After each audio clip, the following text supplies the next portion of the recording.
Venison. Oh, and it goes over bounds. In comes Beardsley.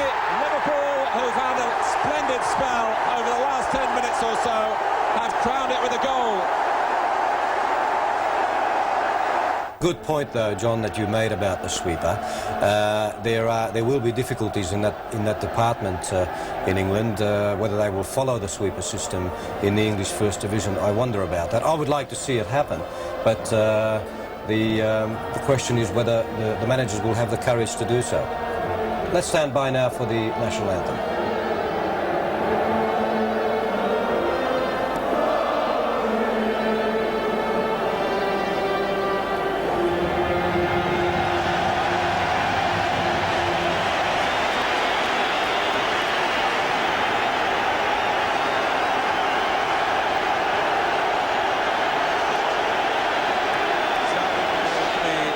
Defending league champions, Bruce Grobbelaar in goal, then Glenn Hussein, who was man of the match in last season's Charity Shield, David Burrows at left back, Barry Venison will be wearing number 4, Ronnie Whelan fully fit again after the ankle trouble which blighted his World Cup, Gary Ablett is filling in for Alan Hansen, Peter Beardsley as usual at number 7, and with Ray Houghton they've only had a short break after their efforts in Italy. But at number 9, Ian Rush admitting he's feeling really refreshed after an 11-week break. And then 2 more of England's World Cup warriors, John Barnes and Steve McMahon. So as well as Hansen, Steve Nicol and Jan Molby are on the early season casualty list. Well, Manchester United, when Les Sealey sensationally replaced Jim Leighton for the cup final replay, he was on loan from Luton, but Manchester United have signed him now to a full contract.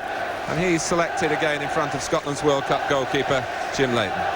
Dennis Irwin, an even more recent recruit at right back.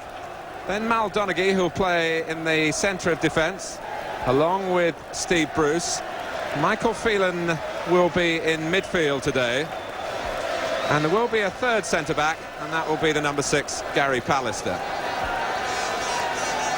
Quite confusing with the Manchester United numbers, because Clayton Blackmore will play at left-back. But Paul Ince at number 8, then Brian McClare, much more a midfield player these days than a striker. The main striker is Mark Hughes, and he's supported by Danny Wallace. So out for United, Brian Robson, of course, Neil Webb, who should be fit for the start of the league season next Saturday, and the scorer of the goal which brought them here, Lee Martin, who got the winner in the cup final replay. Well, George Courtney was England's World Cup referee. And the 2 linesmen are Jeff Pearson on the left and the bearded Martin Mountain. And it will be quite a responsibility for them, with the offside law having been amended. Would certainly have suited Andy Gray in his heyday, where you are now onside if you're level with the crucial defender. I reckon that will cost me about 70 goals in my career, Martin. And not a tongue-in-cheek. So Kenny Dalglish, who had his testimonial on Tuesday night and announced his retirement as a player, only to reappear in a testimonial match for Ray Clements at Tottenham last night. Well, here is Dennis Irwin, who impressed Manchester United, particularly in the FA Cup semi-finals last season when he played so well for Oldham Athletic, and he played here at Wembley in the Littlewoods Cup final, although in defeat for Oldham against Nottingham Forest. There's a real spring in Alex Ferguson's step these days. The concern of trying to win that first trophy is gone. They're talking now of challenging meaningfully for the championship. We've heard that from Manchester United managers over the last 20 years, of course, so often, and it hasn't happened since 1967. Very much an international occasion here, and let me take this opportunity to a boring statistic, but he's plagued by it, really. He's never scored against Manchester United, and he's about to start his 19th attempt. It is amazing when you think that against Everton he scored 23 goals, but Manchester United have been a jinx for him, and indeed have often reserved their best displays for taking on Liverpool. They'll want to do that again here at Wembley. The Charity Shield is underway. Liverpool happy to change into their second strip of all grey. They won this trophy in that strip here a year ago when they beat Arsenal with a goal from Peter Beardsley. And indeed they're striving to win the Charity Shield for the third time in a row, and no club has ever done that. Owen, Wallace making the first run. Ablett is the defender with him, and you can see the effect of the rain already. The stud marks are showing. There are divots being cut up.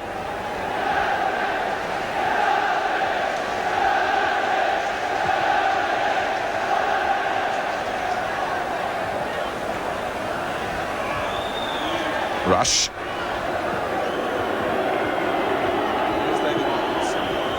Ray Houghton has found a way through the middle. And Bruce.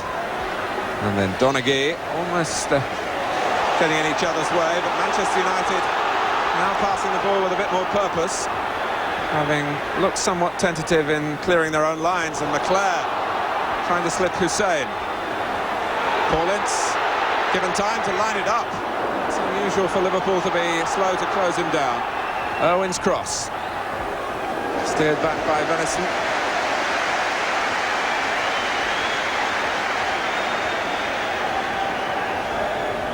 Well, Andy Gray assessing the systems, I'm sure, already.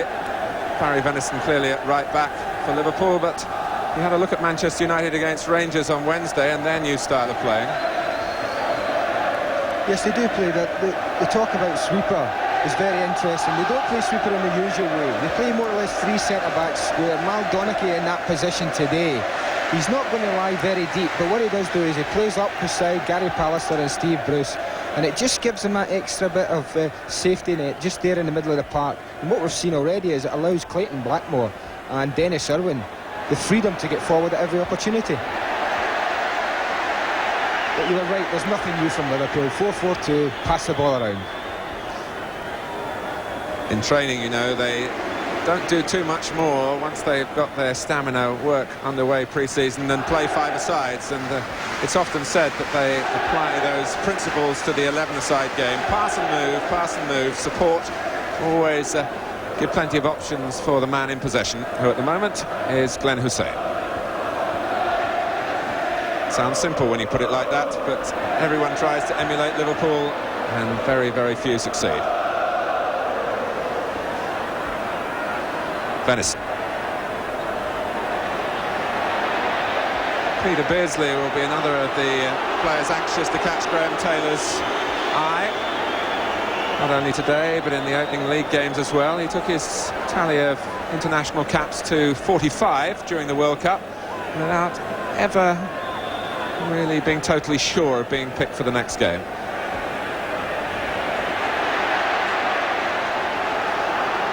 Wallace. Quick piece of thinking by Wallace at the throw, and Brian Leclerc goes on for Manchester United. Well, it was the sort of opening you don't get too often against Liverpool. Yes, it's been a fabulous start for this game. It just shows you that there's no friendly involved, and that really was a genuine chance for Brian Leclerc. Whether it's too early in the season for him, but he'll be disappointed. He's just knocked it across the goal blindly when he must have known he was alone, and he'll be disappointed with that. But a genuine chance, and as you say, one you don't often get against Liverpool. And it really came because Danny Wallace, who was tackled most emphatically on the far side by Gary Ablett, just picked himself up, took the throw quickly. I mean, there we see the tackle there. It shows you it's no friendly. But he must know he's on his own, Brian Leclerc. Perhaps a bit more confidence. The room was there for him to have slid it. He's used the outside of his foot rather than trying to curl it with the inside. Definitely a chance gone. Leclerc again, trying to make an impact to the challenge to allow Hughes to take possession. Wallace will keep it in.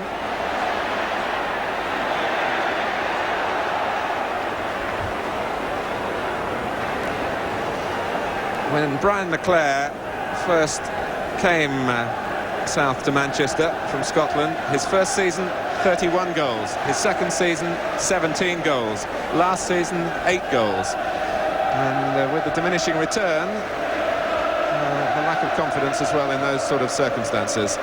But of course that's partly explained by a change in his job for the side.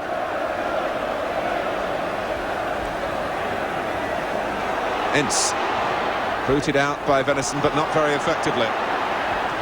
Irwin.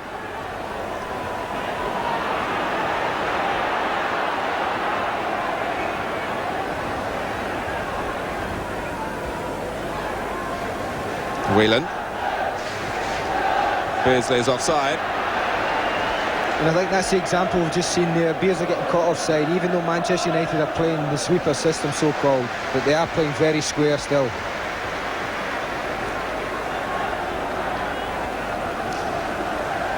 Three at the back, which is really what it is. Sounds better too, doesn't it, as opposed to the back four that we've talked about for so long. Nicely down by Wallace, who's been very much to the fore in the opening exchanges. Here he is again, and now Hughes! Oh, he blocked it straight at Grobbelaar. Well, he must be wondering, two great chances already, Alex Ferguson sitting there, and this boy Irvin's one of the best crosses of the ball in the country at the moment. Danny Wallace just helps it on there, and I think he's got more time, Mark Hughes, trying the spectacular again, the scissors kick there. Definitely had time to let it drop. Again, a glorious chance.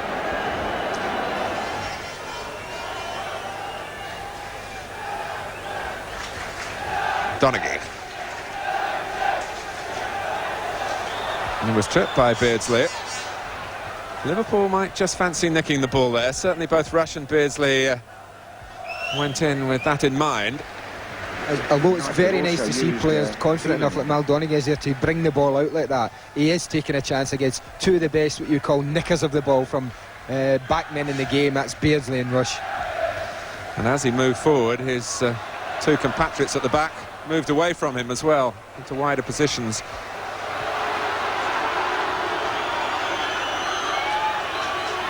Barnes, and now McMahon, Whelan in field of him.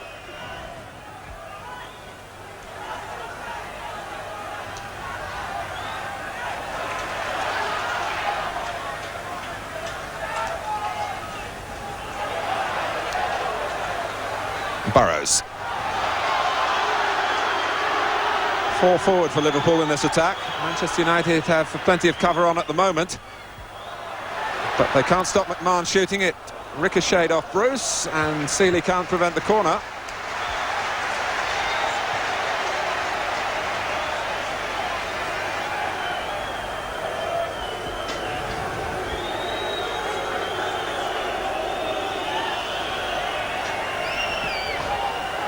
"20 minutes gone, a corner to Liverpool."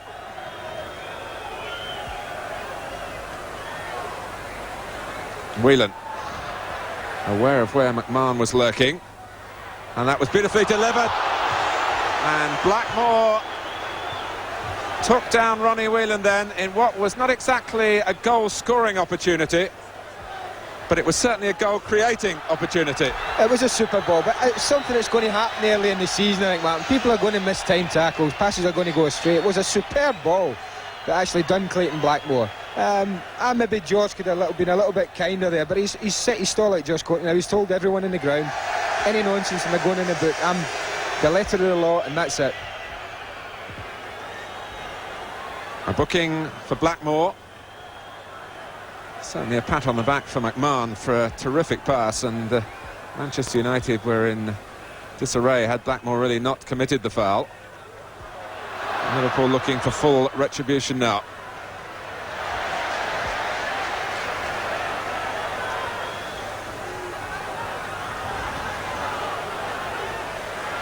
Wallace, the way forward for Manchester United here. He's drawn two towards him, and the first Whelan got the tackle in typically. Barnes. And Beardsley was holding his position to try and stay onside. In fact, rather surprisingly, he was still able to get the ball as it rolled on behind Manchester United. Rush above Irwin, who's not the tallest when he's called into that far post position. Burrows taking on Irwin. Well, Irwin was put in a position there where had he gone into a sliding challenge, there was a great risk of conceding a penalty. It is a corner.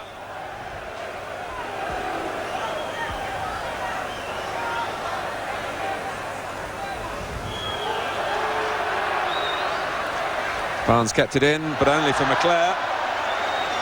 He wasn't a very grateful recipient there.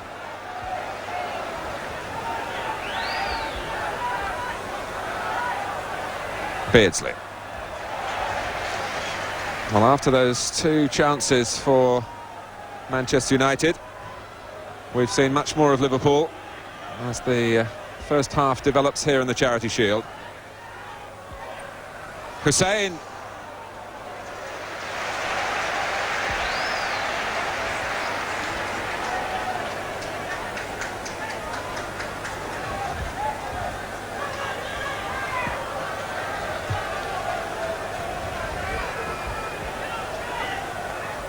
Won well by Burrows. Oh, Pallister came right through the back of Beardsley then, but made contact with the ball, and possibly George Courtney was unsighted. Beardsley clearly thought it was a foul.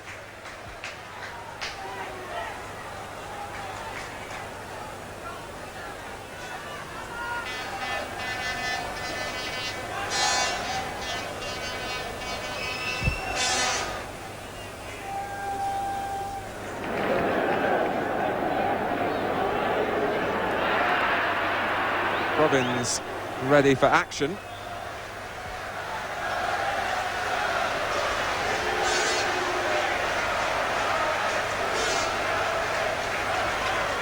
And Danny Wallace is the player coming off, and one can only think he's just alerted the bench to an aggravation of a muscle strain perhaps, which is such a shame after the way he started the game, full of good ideas.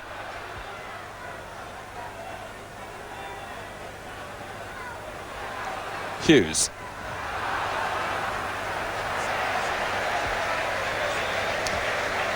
Well, 24 minutes gone, and it's the end of this Wembley occasion for Danny Wallace.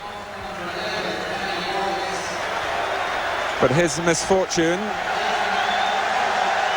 well, you can hear the reaction of the Manchester United fans to the arrival of Mark Robbins, but he might be the beneficiary of the injury to Wallace, with places still up for grabs for the opening Saturday of the league season in a week's time, when Manchester United are at home to Coventry, shortly followed by a midweek game away to Leeds.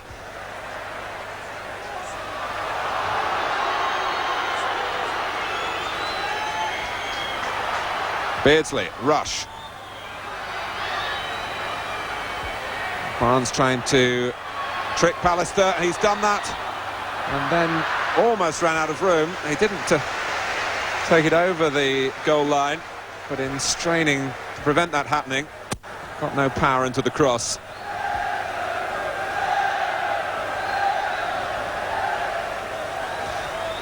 It's nicely worked by Liverpool again between Barnes and Houghton.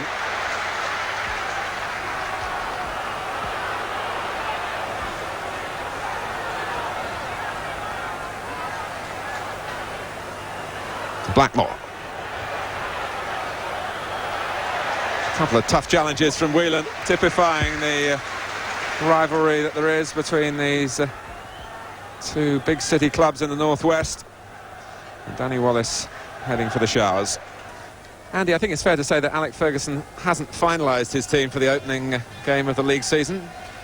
Yeah, I spoke to Alec in the tunnel about half an hour before the game, and I think that he knows more or less what he wants, I think, but he's not quite sure in one or two areas, and I think the one up front is one he's not sure of, and I think with the two finishes, or attempted finishes we've seen in this game, we can probably see why, and I think that's the one area that troubles him more than any other. Venison. Three in the centre for Liverpool. Now they'll have to reposition. Patience, the name of the game in this attack.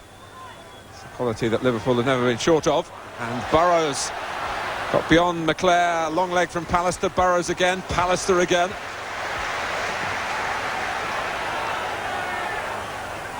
Whelan. Oh, that's delightful from Liverpool, with Ronnie Whelan, the architect, and players on both sides of him helping out.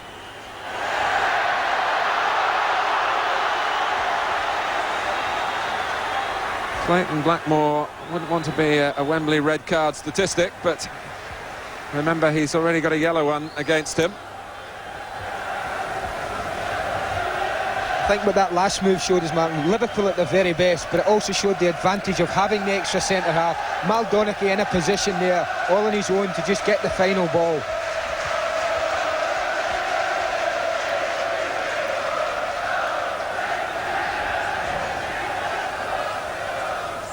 It's an absorbing match. We've had half an hour of it. It's 0-0. It's a Liverpool free kick. Oh, and Rush. Still he waits to open his account against Manchester United, and he's been waiting since 1981. And he won't have had many better chances.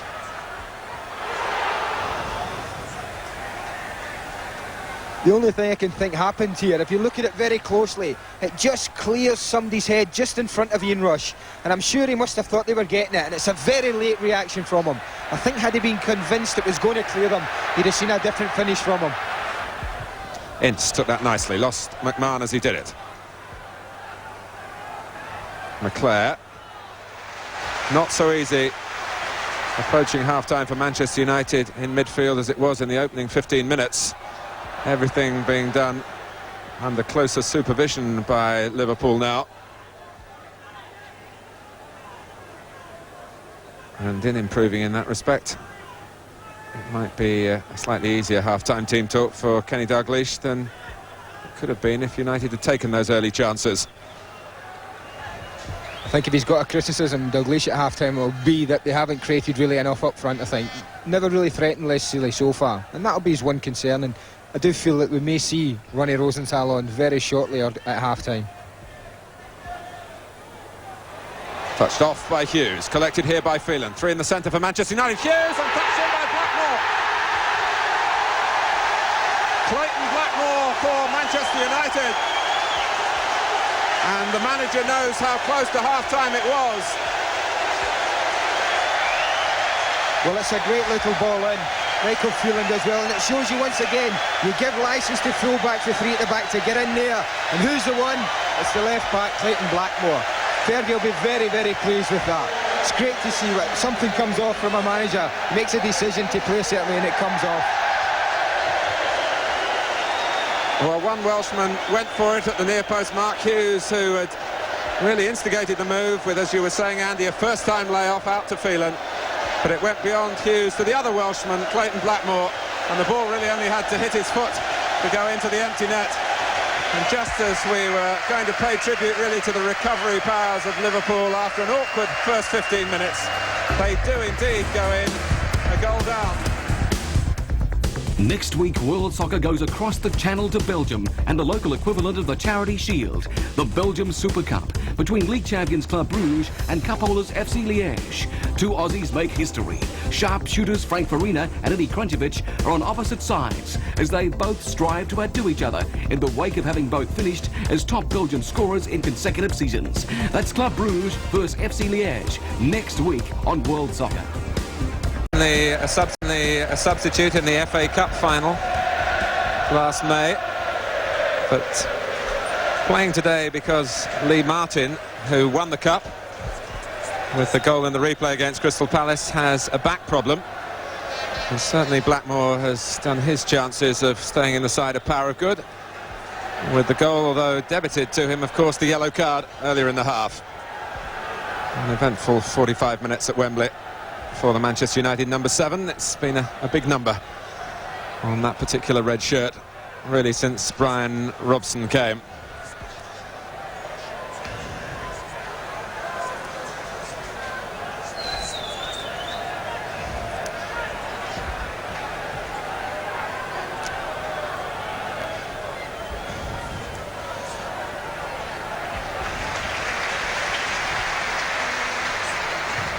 No alterations by the two managers at half-time.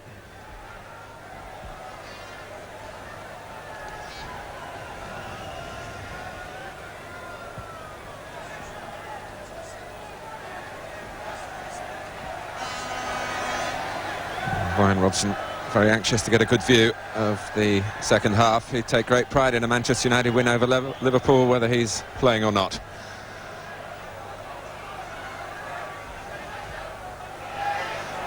Liverpool, remember, has a nasty challenge by Hughes on Hussein. He's a very philosophical character, Glenn Hussein. He was sent off once last season when he lost his cool. He was very much the injured party, incidentally, in this incident. Got sent off at Norwich, which was the first time he'd ever had a red card in a competitive game in a long and distinguished career.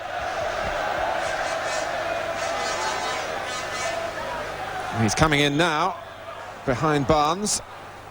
Burrows keeping the ball in the area, and Barnes, a tackle by Pallister, is ruled to be unfair. Manchester United protest, but Liverpool have a penalty won for them by Barnes. I must admit, Martin, I will like to see this again. I know George Courtney doesn't have this. He doesn't have the advantage of a replay, but I would like to see this again.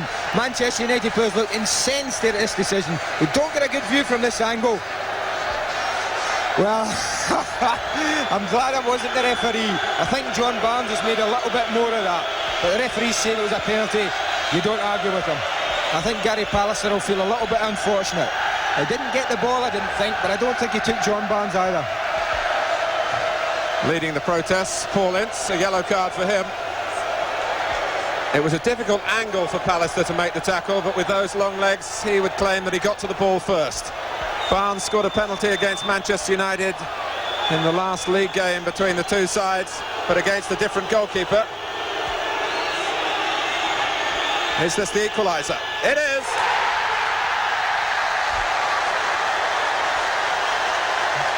Kenny Dalglish leads the applause.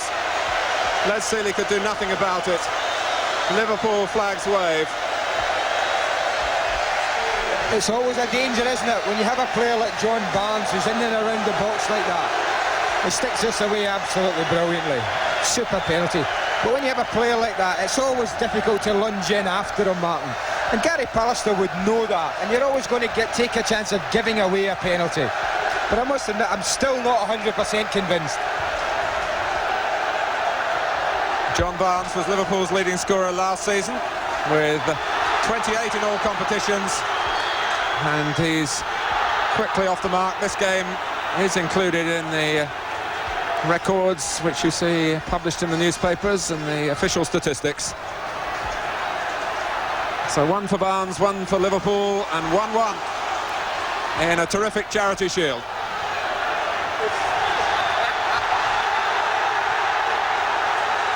Nothing friendly about Hughes and Hussein at the moment. Charity Shield, is it?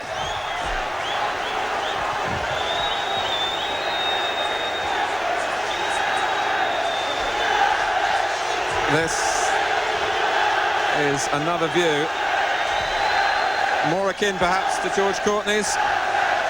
There was a touch of the ball there. Pallister got to the ball first on that angle. Well, I think once again you and I were right. Makes a change.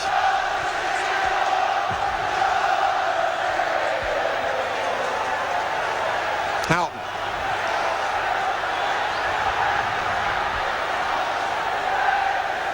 It is one of the gripes in the English game from other clubs that Liverpool always seem to get a lot of penalties. 15 last season. And I think Manchester United got one, maybe two. But Liverpool will say, if you attack as well as we do, you get the ball into the penalty area, our players get fouled.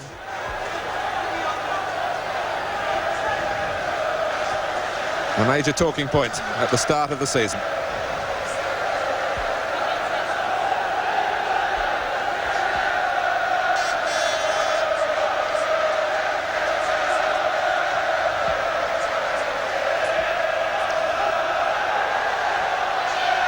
Barnes tracking back. Pallister caught out of position. Manchester United trying to get their other centre-backs into the right areas and have the ball back with Phelan. Ince. Linking with McClare. Hughes, another instant return pass. Ince obstructed.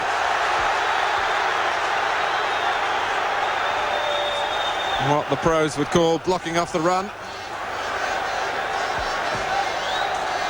But George Courtney, as yet, hasn't raised an arm to indicate an indirect free kick, so maybe he's construed it as a real push. And the arm still stays down. So one can assume that Manchester United can strike directly at Bruce Grobbelaar's goal.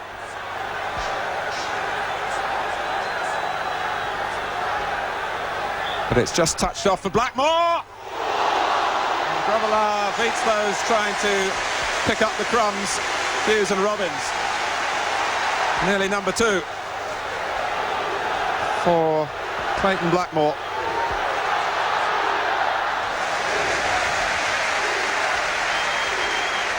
This is more like Clayton Blackmore, his range on his right foot, and super save from Bruce Grobbelaar. Both hands behind it, up on his feet, smothers it there. Super save.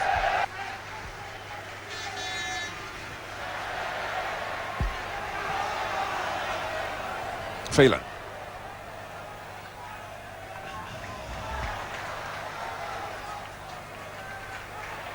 Donaghy.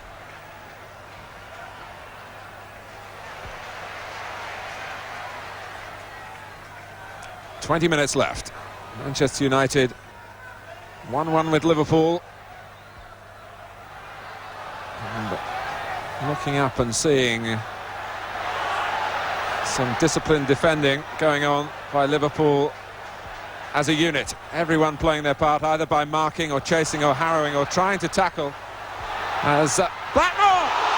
He still made the opening. And I should think of all the attacks that might impress Alex Ferguson the most. It was Liverpool-like in its patience and perception. It brought a chance too, and a very fine save. Oh, this is a superb strike, and Bruce Grobbelaar at his very, very best. Magnificent save. He's looked sharp, Bruce, and that was a superb save.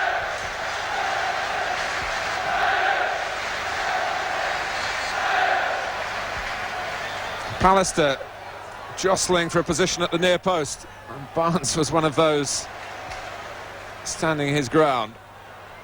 Blackmore.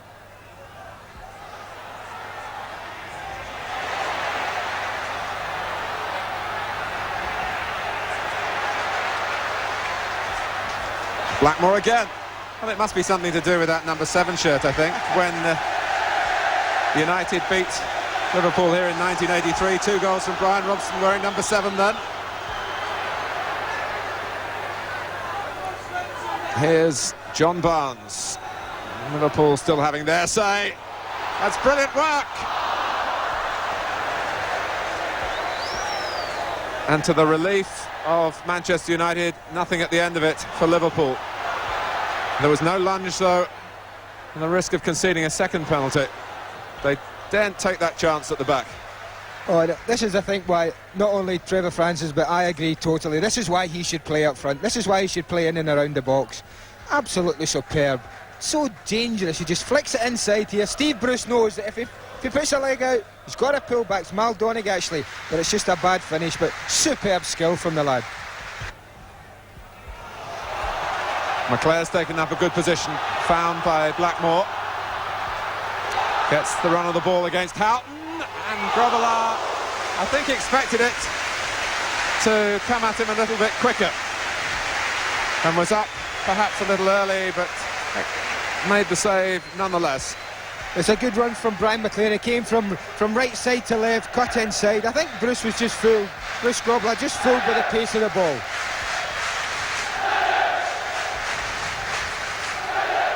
Corner to Manchester United. Grobbelaar got there, and Rush rather smuggled that away. And that's a lovely ball, but perhaps for Liverpool, the wrong man on the end of it. Glenn Hussein, furthest forward, seeing the possibility rather of a counter-attack. Alex Ferguson was so sure that Ian Rush had handled that he was up off his seat to remonstrate. Foul on Hughes by Venison.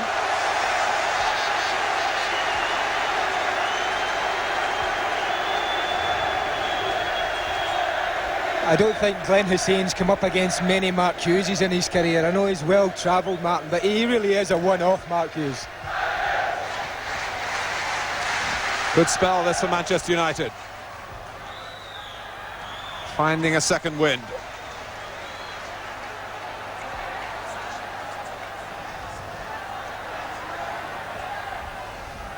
Pallister had stayed forward, and was one of those ungainly jumps, really. It was penalised, so now at last they can make the change. Peter Beardsley is taken off.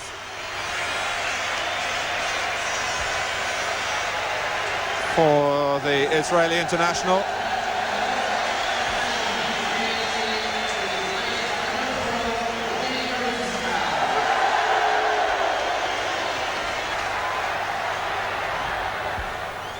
Oh, and Robbins, can he do his trick now?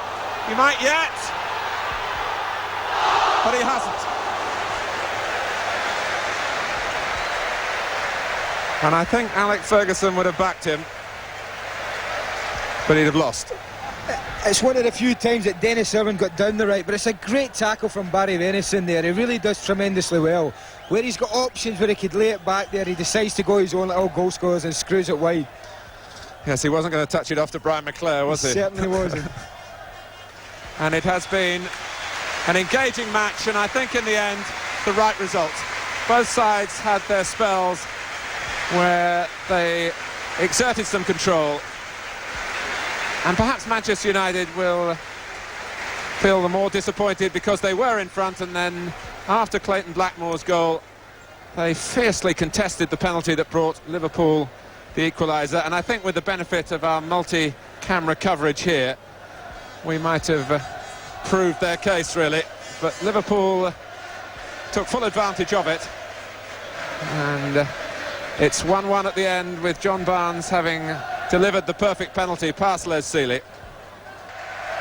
It's Manchester United 1, Liverpool 1.